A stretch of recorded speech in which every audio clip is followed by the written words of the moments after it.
16 मई 1966 Beijing में communist party of China के कुछ टॉप लीडर्स ने एक डॉक्यूमेंट पब्लिक डोमेन में रिलीज किया।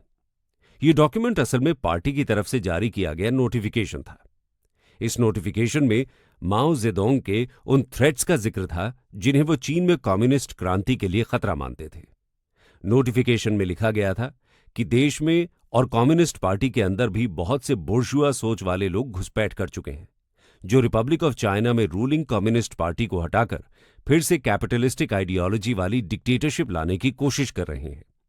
ये नोटिफिकेशन एक तरह से उन कैपिटलिस्टिक रूलर्स को पहचानने और उन्हें खत्म करने का संदेश था। इसमें माओ ने कहा कि एक नई क्रांति की जरूरत है जो समाज के हर कोने तक पहुंचे और फॉर ओल्ड्स को मिटा दे। फॉर ओल्ड्स का मतलब था old ideas, old customs, old culture और ओल्ड हैबिट्स ऑफ माइंड।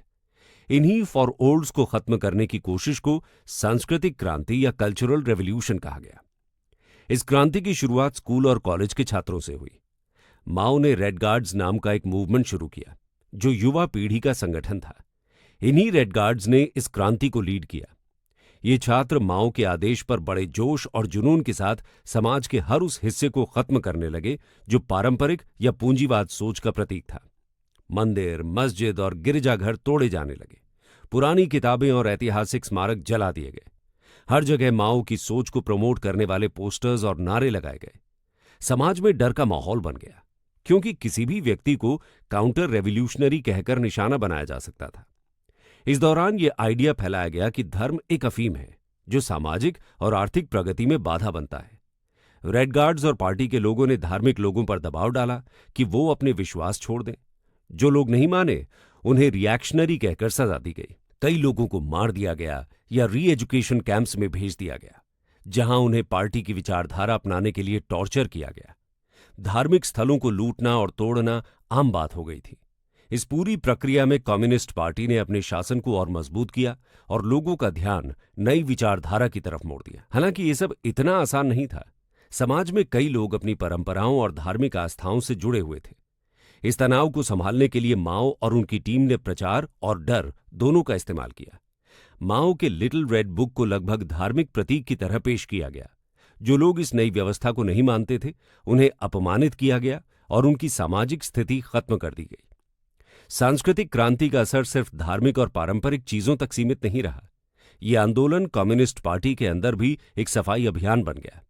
माओ के विरोधी जो उनके विचारों से असहमत थे उन्हें क्लास एनिमी कहकर निशाना बनाया गया।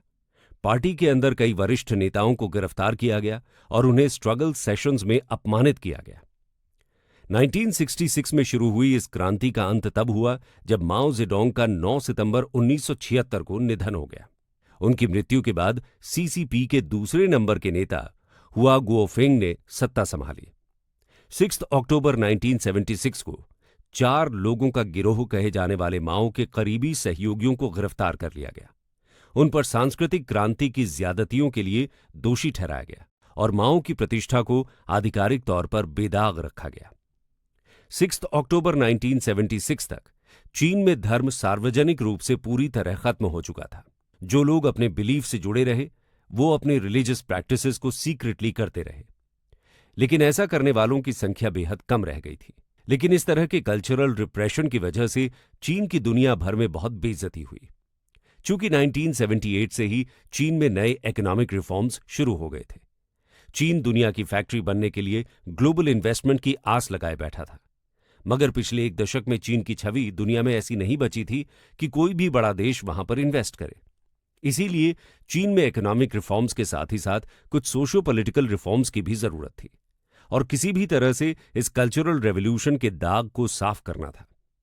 इन्हीं सब कारणों की वजह से 4 दिसंबर 1982 में पीपल रिपब्लिक ऑफ चाइना का कॉन्स्टिट्यूशन बनाया गया और सरकार ने उसे अडॉप्ट किया। इस कॉन्स्टिट्यूशन के जरिए कल्चरल रेवोल्यूशन के दाग धोने की कोशिश हुई। ऐसा हम इसलिए कह रहे हैं क्योंकि इस कॉन्स्टिट्यूशन में सबसे बड़ा रिफॉर्म रिलीजन को लेकर ही किया गया। आपको जानकर हैरानी होगी कि जिस रिलीजन को अंधविश्वास और कम्युनिस्ट चीन के लिए सबसे बड़ा खतरा बताकर उसे 10 सालों तक लगातार खत्म करने की कोशिश की गई, उसी देश में जब 1982 में कॉन्स्टिट्यूशन आता है तो उस कॉन्स्टिट्यूशन में रिलीजियस फ्रीडम की घोषणा की जाती है। चाइनीज कॉन्स्टिट्यूशन के आर्टिकल 36 के अंडर वहां के नागरिकों को रिलीजियस फ्रीडम का अधिकार दिया गया, जिसे पोस्ट माओ एरा में एक लिबरल पॉलिसी की तरह देखा गया। लेकिन इसकी भी असलियत कुछ और ही थी। चीन की ये एक ऐसी चाल थी जिसमें न केवल अपने लोगों को बल्कि दुनिया को भी गुमराह किया गया। ऐसा इसलिए क्योंकि रिलीजियस फ्रीडम के साथ ही साथ रिलीजन पर स्टेट के कंट्रोल को भी इस्टेब्लिश कर दिया गया। यानी केवल सरकार द्वारा अप्रूव्ड धर्मों या धार्मिक संस्थानों को ही चाइना में प्रैक्टिस करने की अनुमति थी। टेम्पल्स, मॉस्क्स और चर्चेस को सरकार के साथ रजिस्टर करना जरूरी था। साथ ही साथ उन रिलीजियस प्लेसेस के लीडर्स भी सरकार द्वारा चुने जाते थे ताकि वे कम्युनिस्ट पार्टी की आइडियोलॉजी को आगे बढ़ाएं।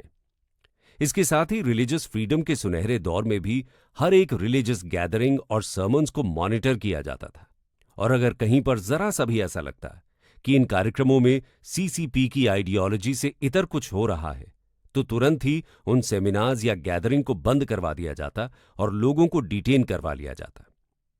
दोस्तों, 1982 से लेकर आज तक चीन में धार्मिक स्वतंत्रता के बावजूद ऐसे ही हालात बने हुए हैं।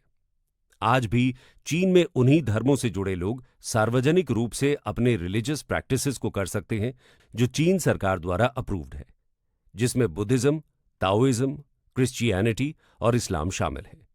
शहरों में भी धर्म पर टाइट कंट्रोल रखा जाता है। क्रिसमस का जश्न स्कूल्स और यूनिवर्सिटीज में प्रतिबंधित है। पब्लिक प्रेयर मीटिंग्स करना आज भी बहुत जगहों पर अपराध माना जाता है। क्रॉस या हिजाब जैसे धार्मिक सिंबल्स पहनना भी अपराध की ही श्रेणी में आता है। यानी रिलीजियस फ्रीडम देने के बाद भी सरकार ने हर उस चीज को खत्म कर दिया जो कम्युनिस्ट पार्टी की आइडियोलॉजी से अलग हटकर किसी भी तरह के फेथ का सिंबल बन सकती है।